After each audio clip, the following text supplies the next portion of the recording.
Disassembling FAXANADU, the black parts show little wear, and it's easy to open. What is FAXANADU? Originally a PC action RPG, the popular Xanadu, ported by HUDSON, FAXANADU, slightly different from the PC version, some dust but overall clean.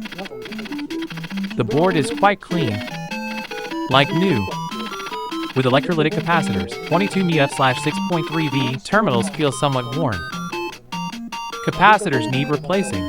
After over 35 years, should be replaced every 10 years or so. Model number is HFC, HUDSON Famicom, FX, FAXANADU. Before and after. Excellent boot up.